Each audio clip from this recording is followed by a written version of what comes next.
So I deal with a lot of women, in particularly, and a few men that had to leave their kids due to narcissism. And the amount of grief, sadness, depression, the overall overwhelming feeling that they feel from leaving their children because of the situation is heartbreaking. And some of you may not even understand to the point where you'd be like, well, why would you even leave your children, because of some person or some individual? Because it's highly heavy and demonic. And in order to truly get healed, set free, and delivered, and to take care of your internal self, sometimes you have to do the unthinkable, which is to leave your children in the hands of someone that you're trying to escape from. And most people, a good percentage from what I've dealt with, meaning helping people, when they leave their children to this individual, they're not going to harm the children physically, but they may try to do things manipulative, mentally, to play on their intellect. But the thing is that a lot of people fail to realize is that it's not easy like people may make it seem. It can be hard. It can have its ups and its downs. It can have moments where the person just misses their children because they're missing out on functions. They're missing out on activities. They're missing out on school events. They're missing out on sports. They're missing out on birthdays. They're missing out. And sometimes those feelings can become very overwhelming. And, some of the things that I tell my clients when they're dealing with these things, because they reach out and say, hey, I'm having a difficult time today. This is what I'm dealing with.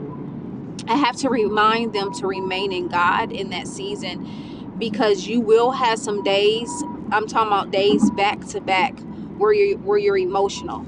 Some of the mistakes I've personally have made was allowing myself to not express what I feel, not allowing myself to let out what I feel, and allowing myself to maybe pushing myself to do something else, not really taking time to think about it because I don't want to cry about it.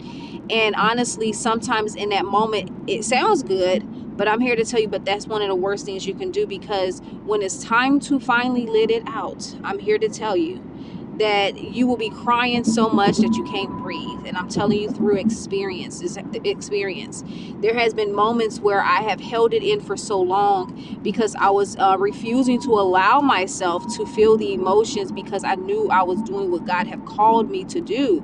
And sometimes those feelings can be overwhelming when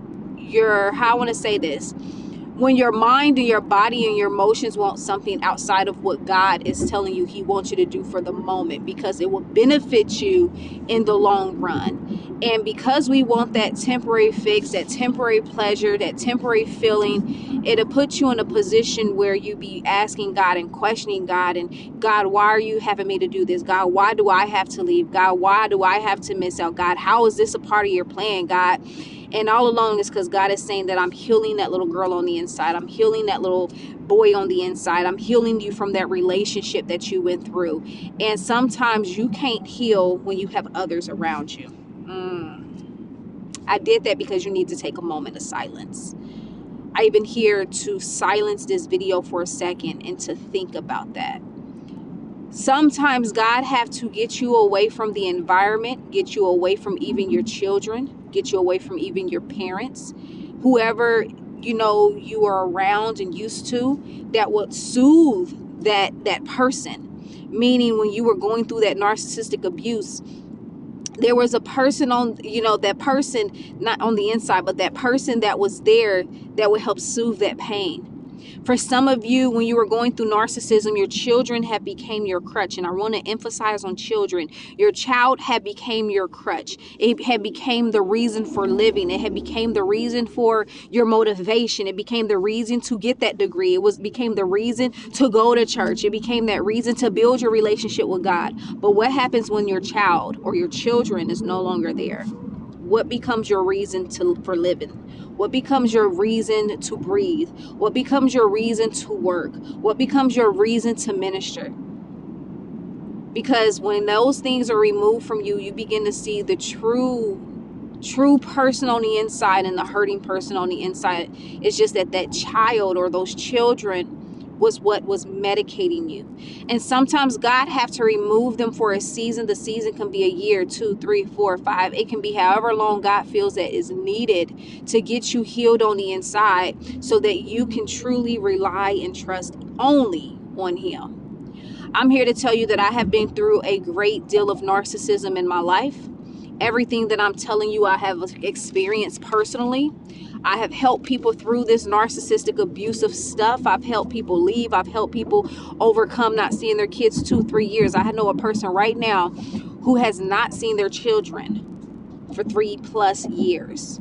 And he decided that it was best to go his way, work, pay his child support, because it was too much headache and heartache to try to keep getting his kids every single time it was time. And this person blocks them. This person manipulates the schedule. This person manipulates the children. This person will get the children to maybe do extracurricular activities or say, I sign you up for this and sign you up for that, to where that child no longer even wants to go see the parent, not because they don't want to, but all because it's something else that they would much rather do. And the child's not thinking, oh, I'm just, ignoring my parent. The child's just thinking, I just want to go have fun. And the narcissists know that. But I'm here to tell you that deep down inside, your child loves you. Deep down inside, your child needs you. Deep down inside, they also are longing for you, whether they know it or not. And there's going to come a day and there's going to come a time when the Lord's hand is going to bring y'all back together. And God reminds me of Joseph, where Joseph had to separate from his family for a time. And I'm not saying anybody in there was narcissism, okay? I don't want y'all thinking that. I didn't say anything about that. But what I'm saying is that Joseph had to separate from his family for a certain amount of time, his entire family, for a season. And it was for a reason. And in the end, God got the glory and he was reunited with his family. I'm here to tell you that if you do this God's way, I'm here to tell you